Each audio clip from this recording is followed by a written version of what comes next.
Hello नमस्कार दोस्तों। YouTube में आपको फिर से एक बार स्वागत है।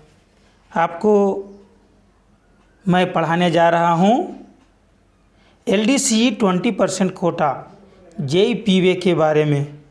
तो आज का चैप्टर है रेल पथ अनुरक्षण। रेल पथ अनुरक्षण में आपको इसके नियम कानून जानना बहुत ज़रूरी है, जिससे कि ट्रैक सेफ्टी और सुरक्षा से रखा जा सके।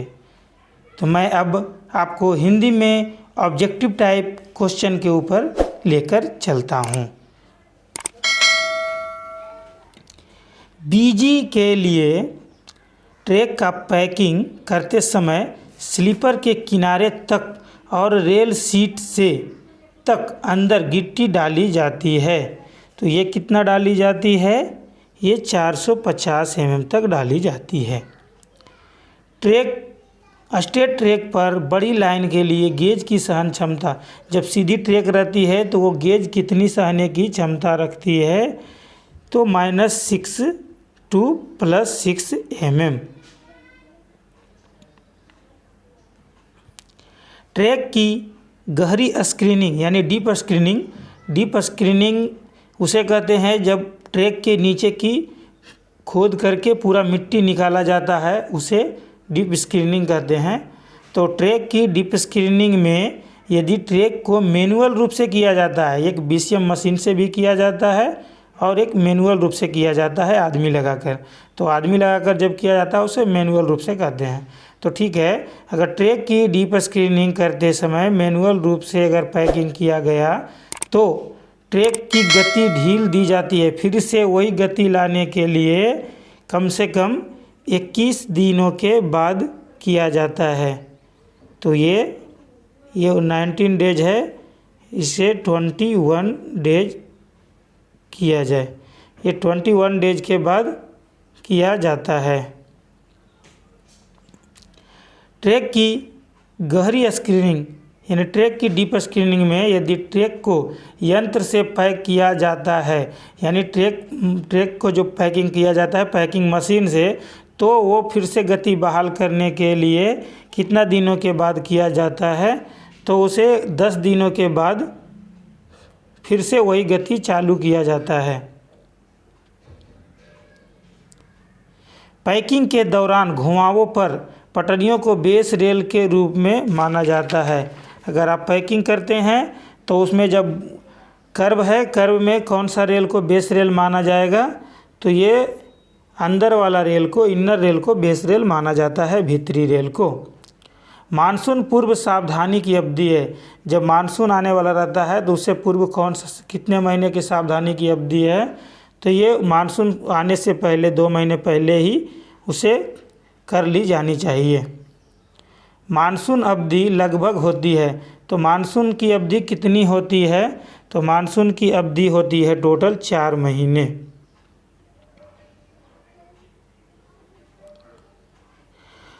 मानसूनोत्तर सावधानी की अवधि होती है। तो मानसूनोत्तर सावधानी की अवधि ये कितनी होती है? तो ये टोटल 6 महीने होती है। मानसून की 4 महीने और मानसून से पहले 2 महीने, मानसूनोत्तर सावधानी अवधि होती है टोटल 6 महीने। डीप स्क्रीनिंग के लिए अगले स्लीपर को लगाने के दौरान कम से कम पूरी तरह से सहारा देने वाले स्लीपर होनी चाहिए। तो डीप स्क्रीनिंग जब करते हैं तो उसको कम से कम 4 स्लीपर पे को सहारा देना चाहिए। अगर आप डीप स्क्रीनिंग आप 1 स्लीपर कर रहे हैं तो उससे 2 पहले 2 बाद में उसको 4 स्लीपर पे सहारा देने के बाद ही आप डीप स्क्रीनिंग करनी चाहिए।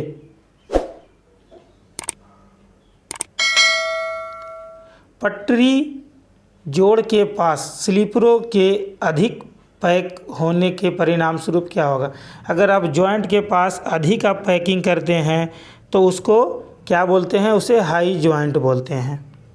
घुमावों पर मुड़ने के लिए यानी कर्व में मुड़ने के लिए पटरी की दृढ़ता पटरी के रूप में लेना चाहिए। अगर घुमाव में आप काम करा रहे हैं तो उसको देखने के लिए कौन सा पटरी देखनी चाहिए? तो ये बाहरी पटरी को देखनी चाहिए। गैंग बीट के आरंभ में पटरियों के नमूना ट्रैक का अनुरक्षण किया जाता है। तो गैंग बिट जहाँ से शुरू होता है वहाँ एक सैंपल ट्रैक बनाया जाता है। तो वो सैंपल ट्रैक जो बनाया जाता है वो कितने रेल का होता है, तो वो कम से कम 3 रेल का बनाया जाता है। पूरे ट्रैक का कम से कम वर्षों में एक बार डीप स्क्रीनिंग होनी चाहिए। तो जो पूरा ट्रैक उसको कम से कम 10 वर्षों में एक बार डीप स्क्रीनिंग होनी चाहिए। डीप स्क्रीनिंग के कार्य किलोमीटर प्रति घंटे की गतीय प्रतिरोध पर किया जाना चाहिए। यदि इसे वार्षिक रूप से किया जाता है, अगर आप डीप स्क्रीनिंग कर रहे हैं तो आपको स्पीड प्रतिबंध 20 किलोमीटर प्रति घंटा लगाना चाहिए। फिश प्लेट जोड़ों का स्नेहन यानी ग्रीसिंग। फिश प्लेट जोड़ों का ग्रीसिंग अधिमानतः महीने में किया जाता है। फिश प्लेट जोड़ का कौन सा महीने में किया जाता है ग्रीसिंग, तो ये अक्टूबर से फरवरी महीने में किया जाना चाहिए। लचीले बंधकों के पीएससी ट्रैक के लिए प्रयुक्त क्रीप एंकर होते हैं। तो लचीले बंधक में कोई भी एंकर नहीं होते हैं। अगर कुछ भी क्रीप लगाया जाएगा तो स्लीपर हिलता डोलता रहेगा, वो ख़राब हो जाएगा, इसलिए कोई भी एंकर नहीं होते हैं। शॉर्ट कार्ड के लिए के आधार असमानता को मापा जाता है। तो शॉर्ट कार्ड कितना मीटर पे मापा जाता है? शॉर्ट कार्ड 9 मीटर पे मापा जाता है। एकल लाइन पर हमेशा ढलान की दिशा लिफ्टिंग का कार्य आरंभ किया जाना चाहिए। तो अगर सिंगल लाइन है तो आपको लिफ्टिंग की कार्य करना है तो हमेशा चढ़ाव में किया जाना चाहिए। ये रॉन्ग है। जब रेल टैंप निम्नलिखित से कम हो तो LWR CWR के लिए बीजी सतही डीप स्क्रीनिंग की जानी चाहिए। तो जब टेम्परेचर कितना होनी चाहिए तो करना चाहिए TD + 10 सेल्सियस।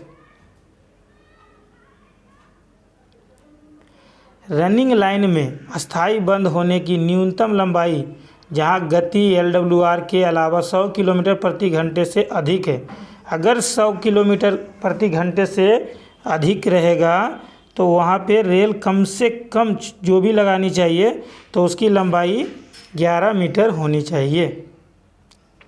बीजी के लिए त्रिज्या 440 मीटर या उससे अधिक के साथ घुमावदार ट्रैक के लिए गेज सहन क्षमता की अनुमति होगी। अगर कर्व 440 मीटर रेडियस का है तो उसमें कितनी गेज की सहन क्षमता होती है?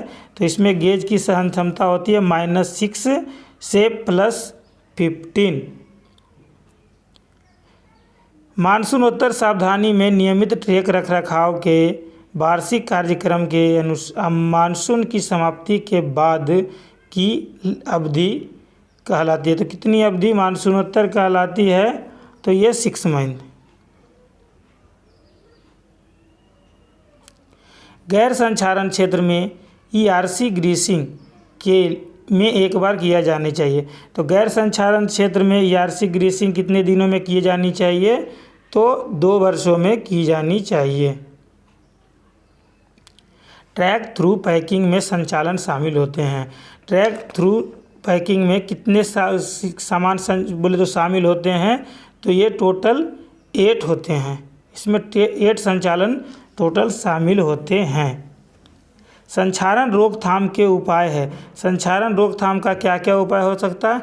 LCA का ग्रीसिंग, LCA का शिफ्टिंग और रेल का AC पेंटिंग। अगर ये सब किए तो उससे जंग रोका जा सकता है, यानी उपयुक्त सभी आंसर इसका होगा।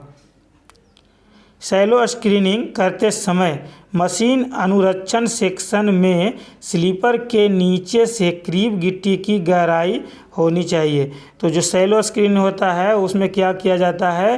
वो स्लीपर के साइड से फोड़ा जाता है। अगर स्लीपर इस तरह से है तो ये स्लीपर के साइड इधर मिट्टी फोड़ा जाता है और इधर मिट्टी फोड़ा जाता है। तो इसका आंसर शैलो स्क्रीनिंग करते समय मशीन अनुरक्षण सेक्शन में स्लीपर के नीचे से करीब मिट्टी की गहराई तक खोला जाता है। तो इसमें कितना खोला जाएगा? तो इसमें 75 से 100 mm तक खोला जाना चाहिए। ये 75 से 100 mm खोला जाना चाहिए।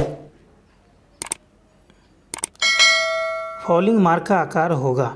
फॉलिंग मार्क का जो आकार होता है वो 1500 इंटू 250 इंटू 125 मीटर होता है। ये फॉलिंग मार्क का आकार होता है। फॉलिंग मार्क क्यों लगाया जाता है और कितना दूरी पे लगाया जाता है?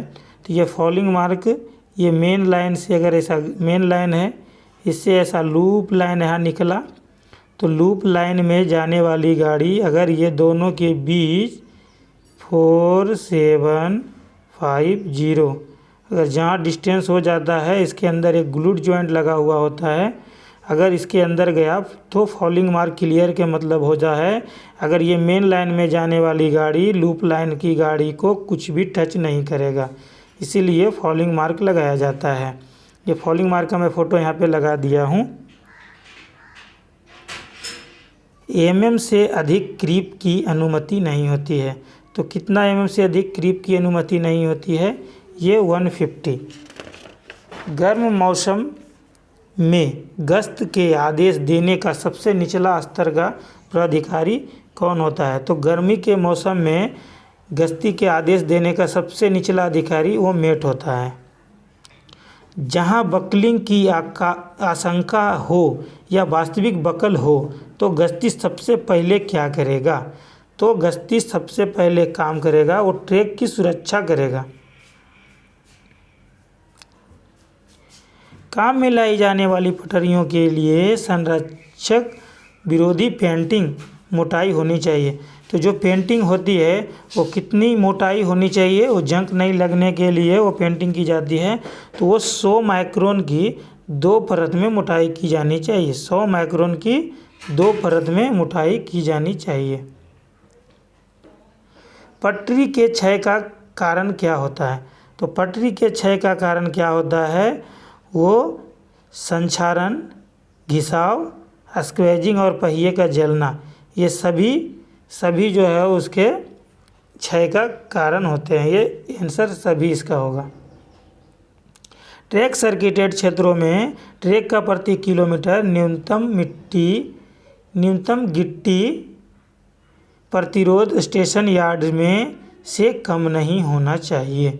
तो जो ट्रैक सर्किट क्षेत्र में प्रति किलोमीटर न्यूनतम गिट्टी प्रतिरोध स्टेशन यार्ड का ये बात रहा है, तो स्टेशन यार्ड में कितनी गिट्टी होनी चाहिए? तो 2 ओम से कम नहीं होनी चाहिए। स्टेशन यार्ड ट्रैक सर्किटेड क्षेत्र में गिट्टी कम से कम कितनी होनी चाहिए? तो 2 ओम से कम नहीं होनी चाहिए।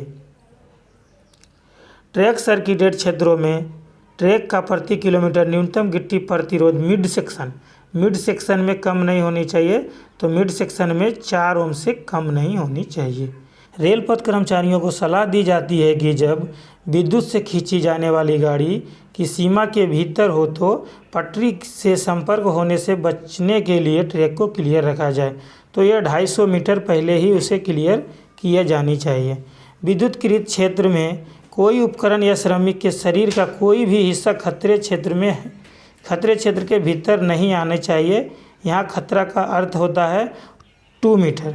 ये विद्युत में अगर 2 मीटर के अंदर आप हैं तो वो खतरे क्षेत्र में हैं। 2 मीटर के अगर बाहर हैं तो फिर खतरे क्षेत्र से आप बाहर हैं। डीप स्क्रीनिंग करते समय निम्नलिखित मदों को ध्यान रखा जाना चाहिए। तो अगर आप डीप स्क्रीनिंग कर रहे हैं तो कौन सी बातें ध्यान रखी जानी चाहिए? अगर कोई अनचाही खिंचाव को स्क्रीन वाले हिस्सों के बीच में नहीं छोड़ा जाए। अगले स्लीपर के बीच में 4 पूरी तरह से सहारा देने वाले स्लीपर होंगे। SR 20 किलोमीटर प्रति घंटा के अंतर्गत कार्य किया जाना चाहिए। तो ये उपयुक्त सभी आंसर होगा। डीप स्क्रीनिंग करते समय ये सभी बातों पे ध्यान रखा जाना चाहिए।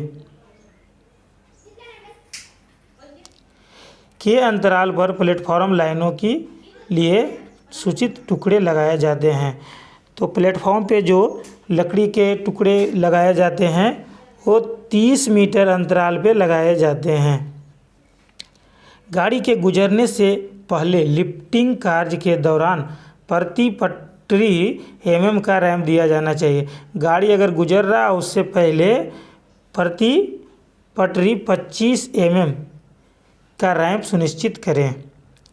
MMU MMU का अर्थ क्या होता है? MMU का अर्थ होता है मोबाइल मेंटेनेंस यूनिट। निम्नलिखित पर ध्यान देने के लिए ऑफ ट्रैक टाइपर का उपयोग किया जाता है। तो ये ऑफ ट्रैक टाइपर जो है ये जॉइंट स्लीपर के पास, पुल पहुंच मार्ग स्लीपर के पास और स्विच स्लीपर के पास, इसमें से सभी जगह पे ऑफ ट्रैक टाइपर मशीन का उपयोग किया जाता है। उत्तम गुणवत्ता कटिंग निम्नलिखित के साथ प्राप्त किया जाता है। तो उत्तम गुणवत्ता मशीन जो है वो कटिंग घर्षण डिस्क गाड़ियों की सुरक्षित चालन के लिए जांच और ध्यान देने योग्य महत्वपूर्ण ट्रैक पैरामीटर होते हैं। तो गाड़ियों के सुरक्षित चालन के लिए जांच और ध्यान देने वाले योग्य पैरामीटर जो होते हैं वो क्रॉस लेवल और असमानता, ये दोनों पे ध्यान दिया जाना चाहिए। मतलब ए और बी दोनों सही हो जाएगा। ट्रैक गेज का रखरखाव से किया जाना चाहिए। तो ट्रैक गेज का रखरखाव किया जाना चाहिए सहन क्षमता सीमाओं के भीतर समान रूप से। इसका आंसर डी हो जाएगा। स्लीपरों के वर्गाकार होने की जांच निम्न में से की जाए। वो वर्गाकार होने की जांच इसको T² से किया जाना चाहिए। T² से किया जाना चाहिए। GRSP का फुल फॉर्म क्या होता है? Grouped rubber soul plate. Rail पथ फिटिंग का गैल्वनाइजेशन के लिए किया जाता है। तो गैल्वनाइजेशन में ये सभी दिया जाता है, MS liner, plate screw, stretcher bar तथा लग। इसका आंसर उपयुक्त सभी हो जाएगा। तो गैल्वनाइजेशन मीन्स बोले तो क्या होता है, वो फिर से ले जाके उसको पेंटिंग किया जाता है। वरिष्ठ सेक्शन इंजीनियर रेल पथ प्रभारी सभी पार्श्व नालियाँ, पानी की नालियाँ और जल के रास्तों को कम से कम निरीक्षण करनी चाहिए। तो वही इंचार्ज जो है कम से कम निरीक्षण करनी चाहिए 1 वर्ष में 1 बार मानसून शुरुआत से पहले। जिंक धातुकरण होते हैं। तो जिंक धातुकरण इसमें होते हैं केंद्रीकृत FB वेल्डिंग प्लांट में किया जाता है, बिटुमिनस पेंटिंग के बदले में किया जाता है, तीव्र जंग वाले क्षेत्रों में किया जाता है। तो जहाँ जंग होता है इसका आंसर हो जाएगा इसमें से सभी।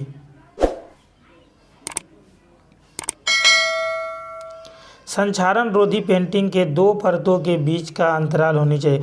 2 परतों के बीच जब पेंटिंग अगर किया जाता है तो उसकी अंतराल कितनी घंटों के बाद होनी चाहिए? उसकी अंतराल कम से कम 8 घंटों की होनी चाहिए। फर्स्ट पेंटिंग और सेकेंड पेंटिंग के बीच का अंतराल 8 घंटे होनी चाहिए। एल्कोमीटर का उपयोग को मापने में किया जाता है। एल्कोमीटर में का उपयोग किस लिए किया जाता है? पटरियों पर पेंट की परतों की मोटाई मापने के लिए किया जाता है। पटरियों की संक्षारण रोधी पेंटिंग में पेंट की मोटाई को मापा जाता है। तो पेंट की मोटाई किस में मापा जाता है? ये माइक्रोन में मापा जाता है।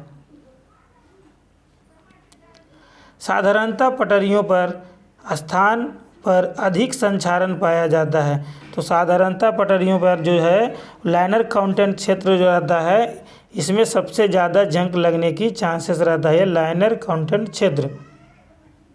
साधारणतः निम्नलिखित स्थान पर अधिक संक्षारण क्षेत्र देखा जा सकता है। तो ये सबसे ज़्यादा देखा जा सकता है ये प्लेटफॉर्म लाइन पर, समुद्र तटीय क्षेत्रों पर और सुरंगों पर। ये जहाँ पानी मरने की ज़्यादा चांसेस रहते हैं वहाँ पे ये ज़्यादा जंग लगने की चांसेस रहता है। तो इसका उपयुक्त सभी हो जाएगा। सभी रेल जोड़ों को सामान्य रूप से निम्नानुसार स्नेहन किया जाना चाहिए। तो सभी रेल को सामान्य रूप से ग्रीजिंग किया जानी चाहिए। तो वर्ष में 1 बार किया जानी चाहिए। दोस्तों मैं 2000 क्वेश्चन हिंदी में कराने जा रहा हूँ। 2000 क्वेश्चन कराऊँगा, इससे आपको बहुत ही हेल्पफुल होगा। तो रेल जोड़ स्नेहन का उद्देश्य क्या होता है? ये पटरी के विस्तार और संकोचन को सुविधाजनक बनाना, फिशिंग प्लान पर घिसाव को कम करना, किसी भी दरार की जांच के लिए ये इसीलिए ग्रीजिंग किया जाता है, यानी इसका आंसर हो जाएगा उपयुक्त में से सभी। बकलिंग का कारण क्या है? तो बकलिंग का कारण क्या होता है? अपर्याप्त विस्तार अंतराल, रेल पटरियों का गैर ग्रीसिंग, अपर्याप्त गिट्टी, इसमें से इसका आंसर हो जाएगा सभी। बकलिंग का ये सभी कारण है। नमूना ट्रैक यानी सैंपल ट्रैक, सैंपल ट्रैक का उद्देश्य क्या होता है कि मैं इस तरह से हमेशा ट्रैक को रखने के लिए प्रयास करूँगा, इसलिए सैंपल ट्रैक का यही उद्देश्य होता है। ट्रैक का डीप स्क्रीनिंग के बाद की जानी चाहिए, तो ट्रैक डीप स्क्रीनिंग की जानी चाहिए 500 GMT या 10 वर्ष जो भी पहले हो, तो डीप स्क्रीनिंग ट्रैक को की जानी चाहिए। मैनुअल डीप स्क्रीनिंग के बाद गति को सामान्य करने के लिए मैनुअल पैकिंग के कितने राउंड की आवश्यकता होती है? अगर मैनुअल पैकिंग किया तो कितने बार उसे पैकिंग करने की आवश्यकता होती है? तो ये 4 बार पैकिंग करना पड़ेगा। मैनुअल डीप स्क्रीनिंग गति के बाद जब मशीन पैकिंग के 3 राउंड किए जाते हैं तब के बाद गति असामान्य किया जाता है, तो फिर गति कितने दिनों के बाद ऐसा सामान्य किया जानी चाहिए? फिर 10 दिनों के बाद। बोल्ट छेदों का कैपरिंग के लिए किया जाता है, तो जो कैपरिंग किया जाता है बोल्ट को, वो किस लिए किया जाता है?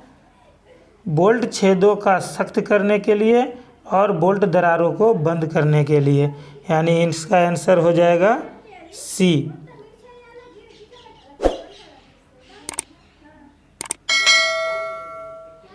पुलों पर 2 स्लीपरों के बीच क्लियर दूरी से अधिक नहीं होनी चाहिए, तो पुल पर 2 स्लीपरों के बीच की क्लियर दूरी 450 mm से कम नहीं होनी चाहिए।